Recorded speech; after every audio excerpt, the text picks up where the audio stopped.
keep it steady, yeah, I get the W, throw the confetti. Please do not tempt me, don't hold it against me. We bout that action, don't ever forget it.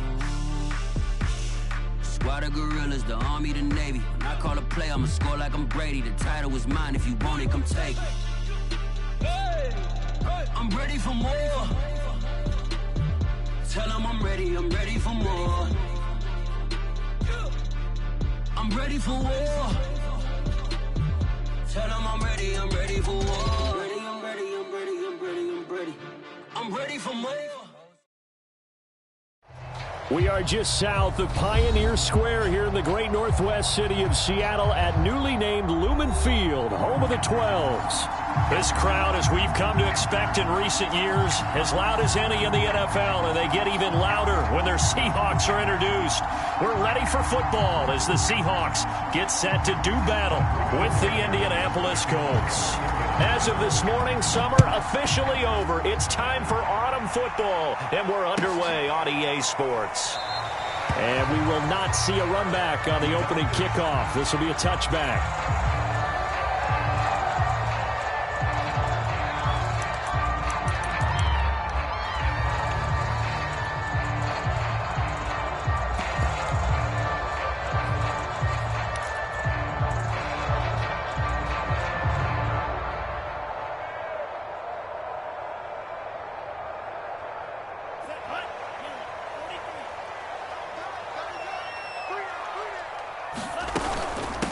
This is the Oklahoma State alum, Chris Carson. And he's going to take this ahead for right around 3 yards, but no more than that.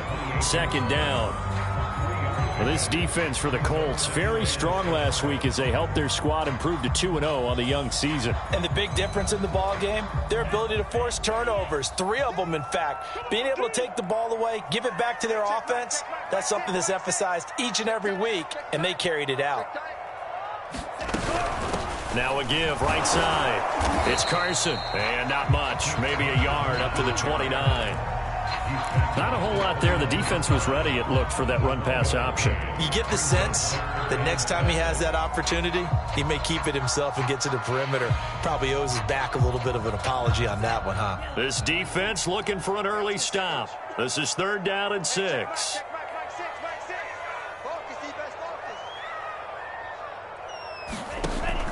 Back to throw. Hunter Henry brings it in. And he is going to have a Seahawks first down as they're able to get the 3rd down conversion. Well, a lot of times when you get a manageable 3rd down situation like this, you have to think about your tight end, and he comes through for him, picking up the first down.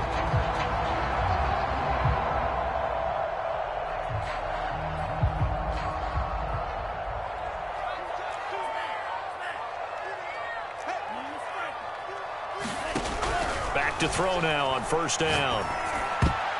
And the coverage terrific there as that's knocked down and incomplete. And that's a nice job there because you've got to play the ball, not the man when in coverage. That'll keep you away from a lot of needless penalties, and he's able to knock that one away.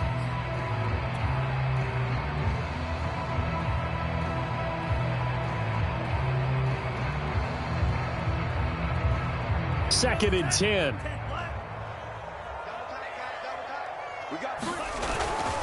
This is Carson.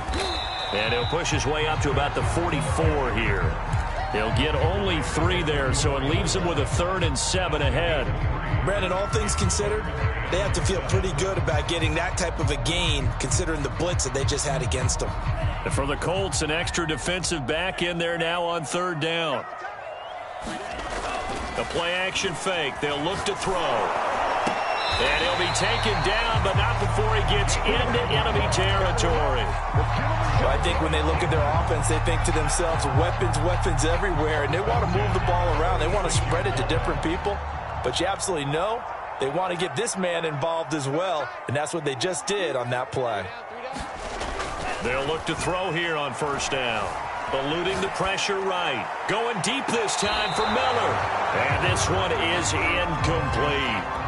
Many times when a play breaks down and the quarterback's moving around outside of the pocket, you're thinking just get rid of something short. But a lot of guys are coached, think deep, take the big shot, hoping someone can get lost behind the secondary. They weren't able to connect on that one. And he's going to get this pretty close to a first down at the Colts 38.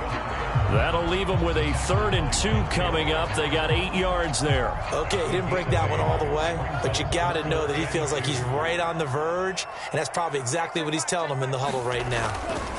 On 3rd down, Carson. And he's able to get it to the 31, and that's enough for the first.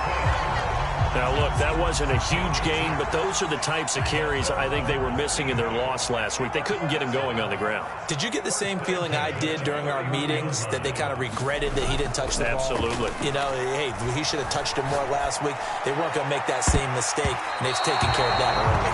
And a high throw there as this is knocked away, down to the ground and incomplete. That one brought back a few nightmares, because when a quarterback gets outside of the pocket, your job as a defensive back, make sure you stay as deep as the deepest receiver and not let anyone leak behind you for a big play. A nice job there, having discipline and not letting them connect on that pass. And he will cross the 30 down to the 29-yard line. He'll get only 3 there, so it leaves him with a 3rd and 7 ahead.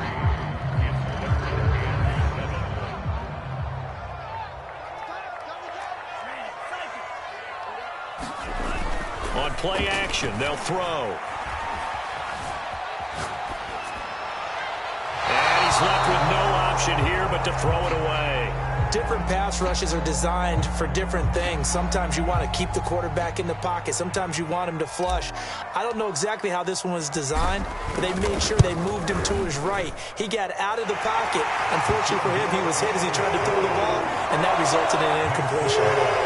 So the opening drive does yield points, maybe not the 7 they wanted, but they'll take the 3. Accumulating first downs does not go up on the scoreboard, but it does go into the DNA of a team that's trying to establish itself to start a game. That has to feel pretty good for them. They'll take the 3. Yeah, they had 3 first downs and 3 points. And this will not be returnable. It's out of the back of the end zone for a touchback.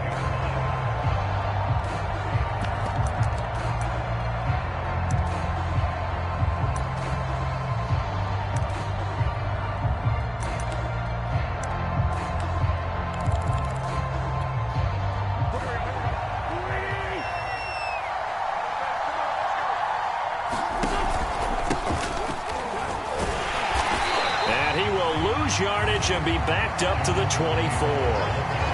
Officially, it's a 1-yard loss. That's going to bring up 2nd and 11. Sometimes you just sit back and marvel at what he can do defensively. Speed, strength, quickness. He's the whole package. And that package just wrapped up the runner for a loss. On 2nd and 11 now. Wentz. And that falls to the ground, incomplete. A nice job of bodying him up defensively, and now it brings up 3rd down. Even the greats in this game, and he certainly qualifies as one of them, they're going to have trouble if they continue to throw into double coverage. He better be careful. Throwing into too much double coverage might have a couple of them picked off. Now this will be swung out wide for Taylor. And he'll go out near midfield at the 49. A big play that time on the catch and run. Well, this offense will definitely utilize him as a weapon out of the backfield because he was close to 100 yards receiving a week ago.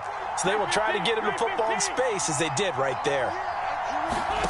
Throwing on first is Wentz. Flushed out right. And he's able to take it across midfield before going out of bounds. He'll get 5 out of the scramble. It's 2nd down. Okay, he's not going to get the first down, but this is still a nice job of buying some time and then running to get to the sideline and get out of bounds and avoid the big hit.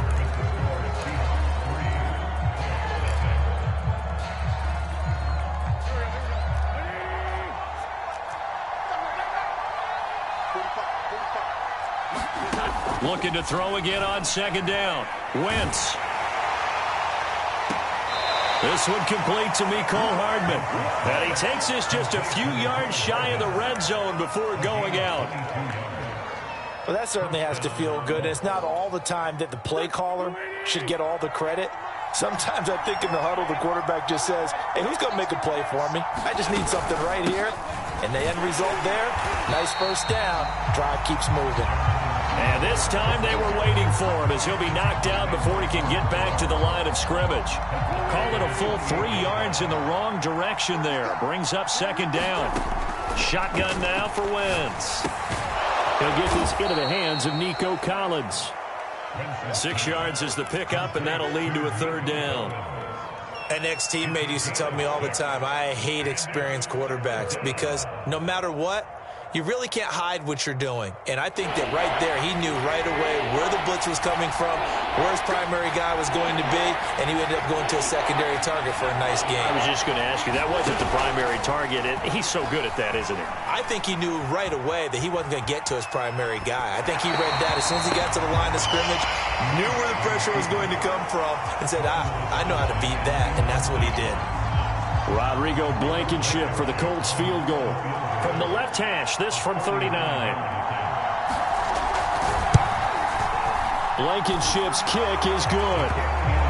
And that will tie us at 3-3. So matching field goals on our opening 2 drives. Yeah, it feels like 2 boxers feeling each other out here in the early going of the game, right? Exchanging some jabs, but none of the heavy stuff just yet. And that'll carry over the back line of the end zone for a touchback.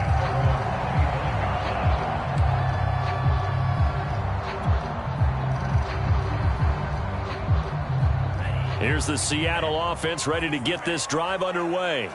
And last time able to get 3. It's not what they wanted. They wanted 6, but they got at least something. They mustered something out of the drive. They'll take it. I like the way you've described it. Not ideal, but they'll take it. Anything to put some points on the board. But this time on offense, they don't even want to see the field goal kicker trot on the field. They want that ball in the end zone. Yeah, they'll be going for 6. Ball at the 24 and a 2nd and 11. They run it with Carson. And this will be a gain of 5 as he gets it to the 30. And there we saw one of the downsides of blitzing during a rundown, because sometimes you get out of your gaps. You don't fit the run quite as well because you're headed towards the ball carrier with abandon.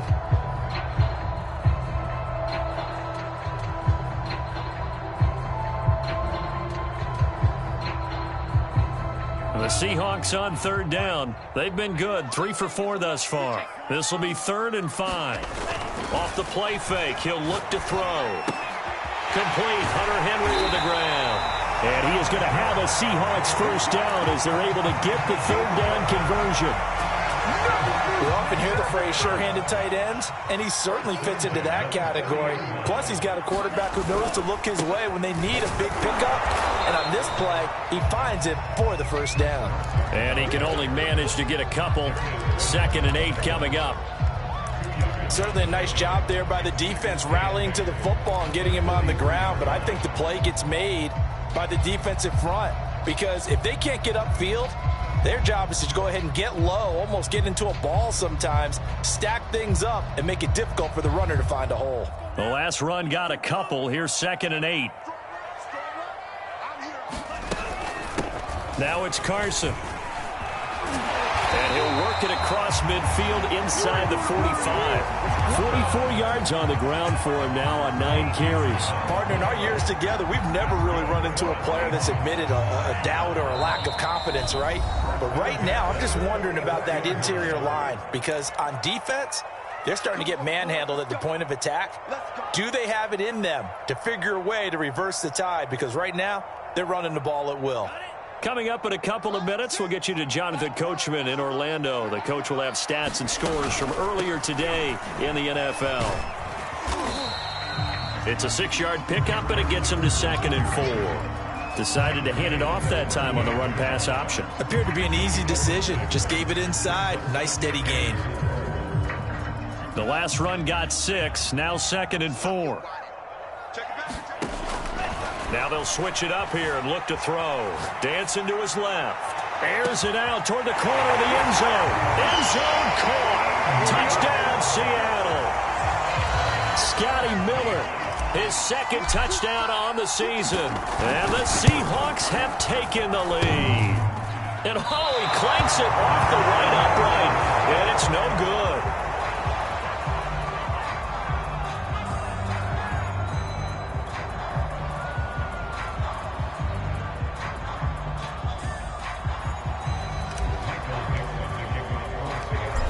he's back out there to boom this one away, maybe with some frustration after the PAT miss. And here comes a return from just beyond the goal line.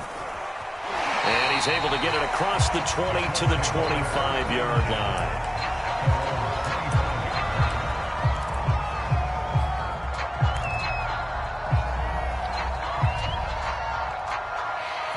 The Colts come to the line ready to start their next drive. And after the field goal last time, we'll see what they can get here. At least they got points out of the last drive, Charles. I never met an offensive coach that didn't want to drive to end with a kick.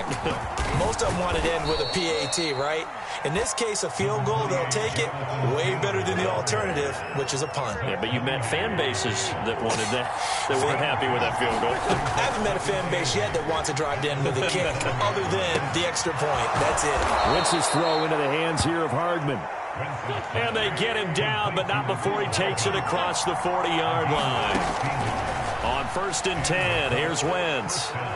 Forced out to his left. And running, evades the tackler, and now some space. And he's able to get this to the 40-yard line before he's out of bounds. Well, that was man coverage. So once he decides to run with the football, there's no one to account for him, and he turns it into a nice gain.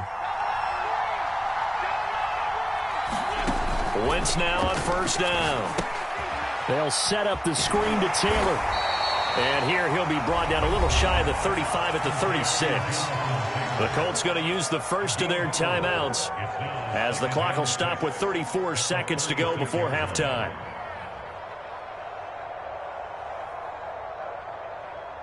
Coming up on a 2nd and 6.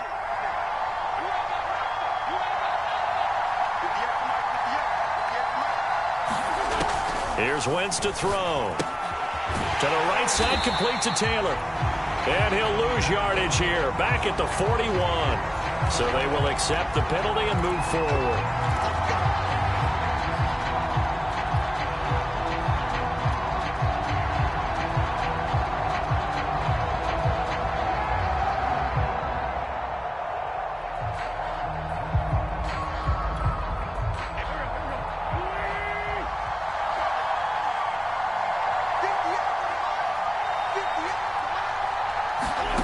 Wentz now on 1st down.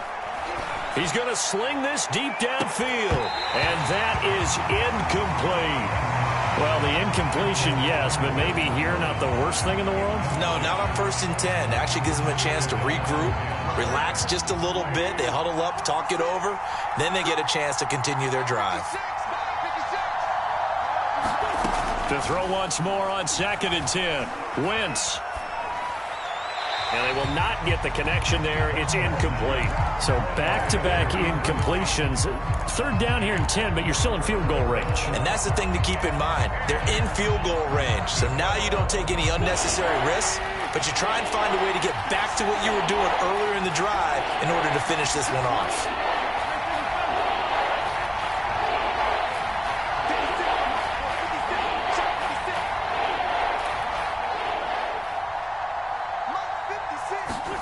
Now Wentz on 3rd down.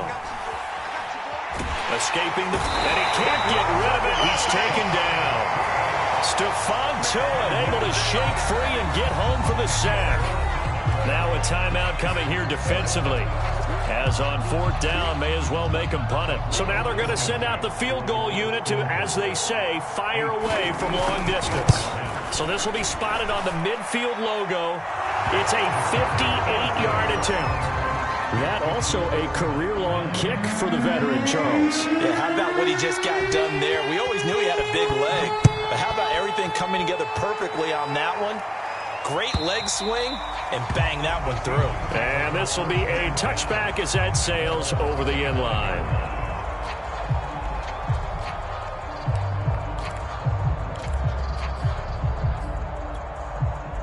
Coming to the line here to begin their next drive, the Seahawks offense. And with 5 seconds to go, this will likely be our final play.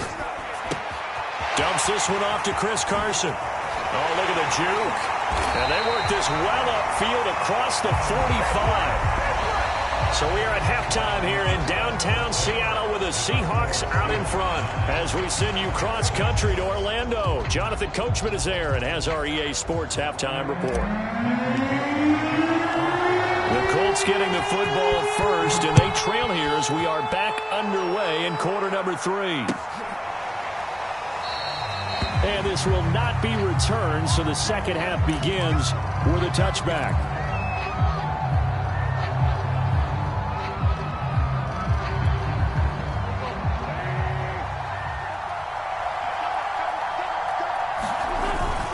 They'll run with Taylor to begin the drive. Taylor's got the first down and more, and brought down across the 50 to the 49-yard line. He's had his eyes on 7,000 career rushing yards, and with that last effort, he has hit that mark. What a career. And that is the number to focus in on, because oftentimes we talk about where do they rank all time. We're not there yet. He's not knocking on the top 10 or the top 20, but over 7,000 yards in a career, fantastic. He was unable to shake free there, and they'll cover him for a loss of a yard. Boy, how good has this defense been seemingly all game long? I really think right from the first snap, I think you're really onto something there. In this passing game, it just can't get off the ground. And that play, it wound up losing yardage. Wentz on the drop off to Taylor, and he'll take it down shy of the 45 at the 46. He's already proven to be a factor in the running game on this drive. Now he gets involved in the passing game. I think what we're seeing here is the modern version of workhorse in the NFL, being able to run it and catch it with equal proficiency. And they'll need the 39 here for a first. This is third down. Wentz going to give this to Taylor. Bulldozes past him, and he'll get it inside the 40 to the 39. He's just short. He got 6 of the 7 he needed, so that leaves a decision here on 4th and a yard. And he's able to get it to the 33. Good enough for a first down. Good spot on the field to go for it. Kind of no man's land, as they call it, and it worked out. Yeah, they call it no man's land because your punter is telling you it's too short. I'm just going to punt it into the end zone. Your field goal kicker might give you a little raised eyebrow. Might be too far for the field goal, so it gives you a great chance to go for it. Personally, if you have those tendencies to be aggressive as a head coach, you kind of like this spot because it gives you the decision to go ahead and go for it when you want to anyway. 1st and 10, Taylor now. And he can only manage to get a couple. 2nd and 8 coming up. He's had success on this drive, but not on this play. Finally, they bowed up defensively. I think they were determined not to let him take it pretty much all the way down the field. Yeah, it looks like they handled their run responsibilities correctly this time. What we call them run fits, everyone was in the right place.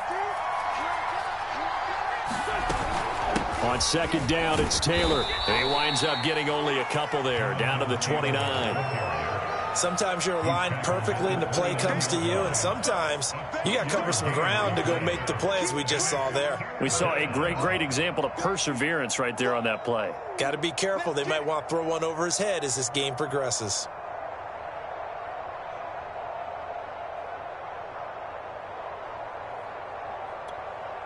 They got to get to the 23 here on 3rd. To throw is Wentz. And incomplete on the deep ball. You get the sense that they're saying we're not playing up to what we're capable of, and we're deep enough into the game that the early jitters are long gone, that they should now have some sense of continuity and be able to make some of these plays that they have not been doing so far. So they come away from this opening drive in the 3rd quarter with only 3, but it does draw them even. Yeah, that has to be job 1, doesn't it? A touchdown definitely would have been nice. We know that. But here, you get back on even terms, and now you've got most of the second half to try and get yourself into a position to win. And he's up past the 20 to the 22-yard line.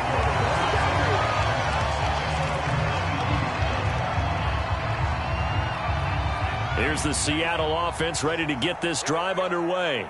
And their 3-point halftime lead gone now, back to a tie game. But, Charles, I don't imagine that changes too much for this offense. I would agree. I don't think it changes much at all, whether it's a 3-point lead or a tie game. They know they have their work cut out for them, and they were going to run their offense in the same vein. 3rd quarter, all tied up. This is 2nd and 10.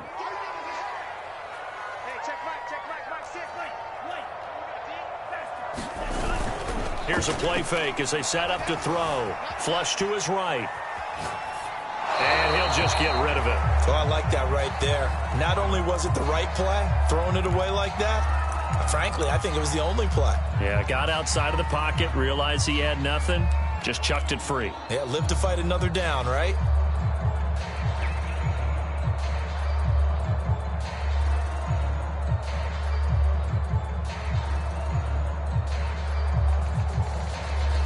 They come up to the line now facing a 3rd and 10 after the incompletion. They're going to look to throw. Complete. It's Henry. And some room to maneuver. And they work this well upfield across the 45. A big play there on the catch and run.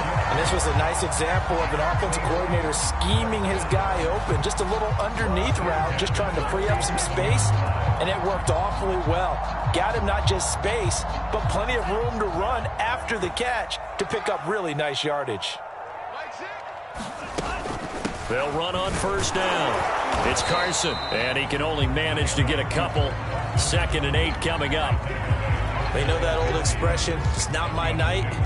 It hasn't been his so far. I don't know if the legs are a little bit heavy. Sometimes having to hang out all day and play doesn't exactly play to your advantage, but it's been a tough go for him. And every time he looks up, somebody's there defensively. That was the same case on that play. And they'll get him to the ground. He has another 1st down at the Colts 40. Another catch for him there on this drive, Brandon, and it looks like they're going to utilize him out of the backfield any way they can. And that time they pick up a 1st down. So now on defense, you assign a man to him and try and cover him before he gets going. And he gets us down inside the 35 before going out of bounds. Nice work to get 7 out of that, and it's 2nd down. 1 quarter remains here on a Sunday night. We'll return with more after this. You're watching the NFL on EA Sports. Working with a 2nd and 3.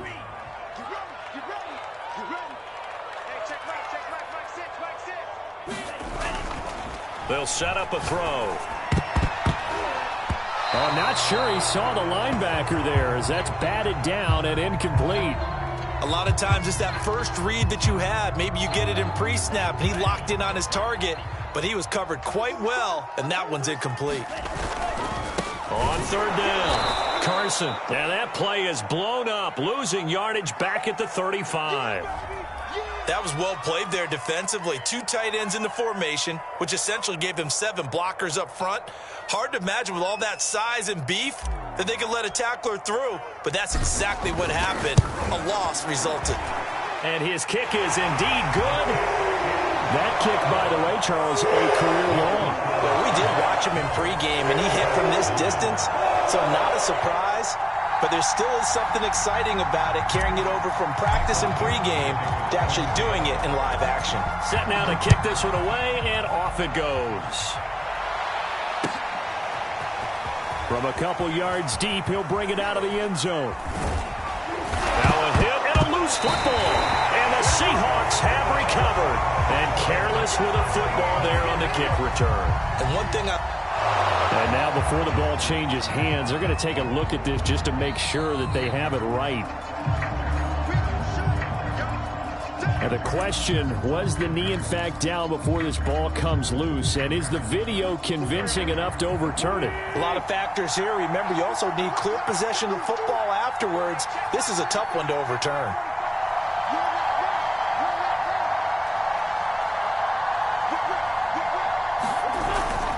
A carry by Taylor to start the drive. And not too much going there as he'll get it up to the 23-yard line.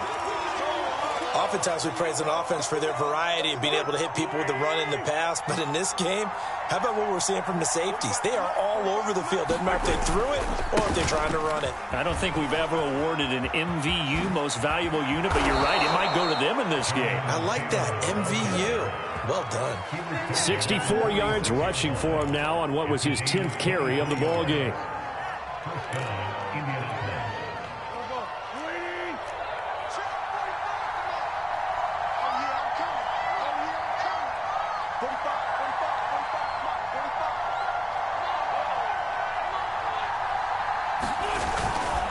On 1st down. It's Taylor, and he's up across midfield and down into Seattle territory. 5 yards on the carry. Good pickup on first down. Brandon, 5 yards on that run.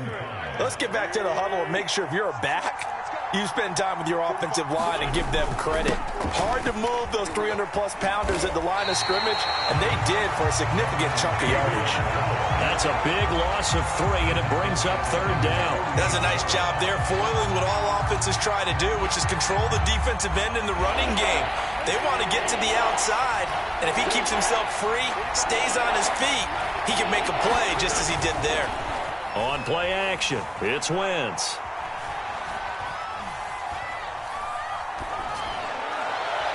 And that is incomplete. Had an open man that time. They ended up putting a little too much heat on it, don't you think, partner? Absolutely. Just needed a touch more air under it. Instead, he fired an absolute bullet. 1 score down. Here we go. They're going to go for it here on 4th down. Now Wentz. Got to have this one. Catch is made by Hardman. And he'll be out just a yard or 2 shy of the 30. And here we are in the 4th quarter, partner, and watch them drive for what would be a go-ahead touchdown. And you and I both know this is where you need a quarterback who can keep his cool back there. Not just for himself, but to keep the rest of the team relaxed too. And he's going to be taken down here with a penalty flag on the field. So a decent gain, but all for naught on the penalty. It's too bad, isn't it? They were feeling pretty good about it. Only people celebrating, the guys who just gave up that play. They give to Taylor out of the gun. And that play going absolutely nowhere as he's belted before he could get out of the backfield. That's going to wind up a loss of a full 3 yards on first down.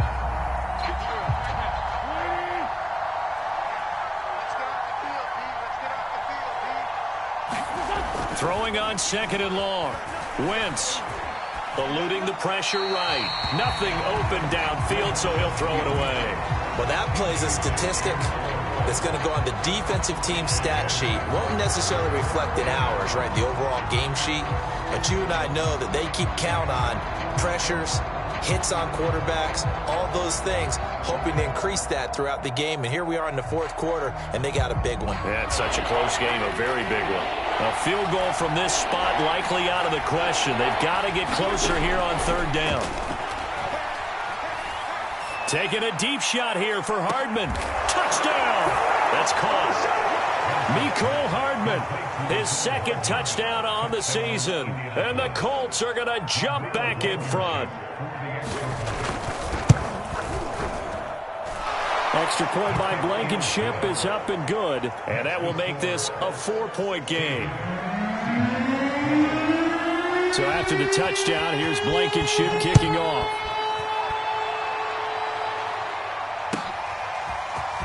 And we'll see a return here from the end zone. And he'll be dropped at the 21-yard line. So bringing it out of the end zone proves not a good decision. Loses him about 4 yards.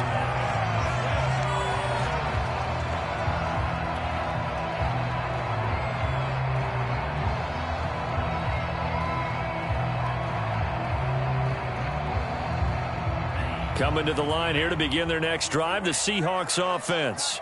And they will be looking to answer the touchdown their defense just surrendered. Still a good chunk of time remaining here in the 4th quarter and a chance to regain the lead in a tight one. One thing I think that's safe to say defensively, the tackling's been really good. And because of that, it's been very, very hard for them to move the ball because you're not getting the benefits of run after catch. They're tackling them almost on the spot. That means you have to run extra plays, harder to move it. And this will be a Seahawks first down as he gets this up past the 30 to the 32. So many teams want to throw the ball in this situation nowadays, but I love watching a team that has enough confidence to go ahead and run the football. In that situation, that's almost a tendency breaker. On first down, he'll drop to throw.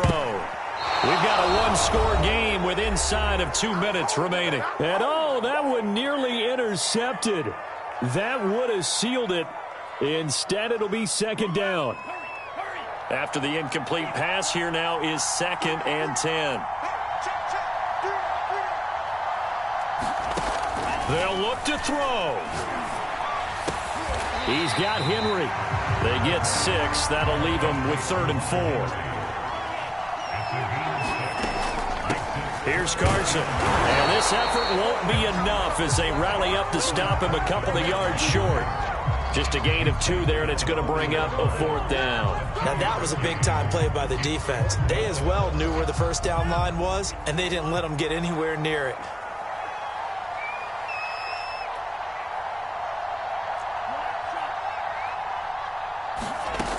Got to try it here. He's back to throw. Pass caught. Miller. 2 first downs have him up near midfield now on 1st and 10. Back to throw. Now a desperation throw deep downfield. And it's intercepted at the goal line. Picked off by Caleb Farley. And the Colts have just about sewn up this football game. When you talk about making winning plays, that is a winning play at this stage of the game. To come up with that interception, huge. I like how you identified that because most people think winning plays are the offense trying to get it done. In this case, nursing a lead, they found a way to make a play on that side of the ball and maybe finish things off. The run only got a yard. Here's 2nd and 9. They run once more with Taylor. And he's going to have to protect the football and take his lumps here at this stage of the game as they stop him behind the line. Charles, why didn't they just take the knee there? You're asking the question that I'm asking as well because we've seen a lot of football where coaches decide maybe they get a little greedy. I don't know if they're doing it for stats or for what reason. We've seen it happen in college. And how about in the NFL? The miracle of the Meadowlands. All they had to do was take a knee and the game was over. The Giants ran it one more time. Ball popped free. Philadelphia picks it up and wins the game. What year was that? 1978. I think it was in November.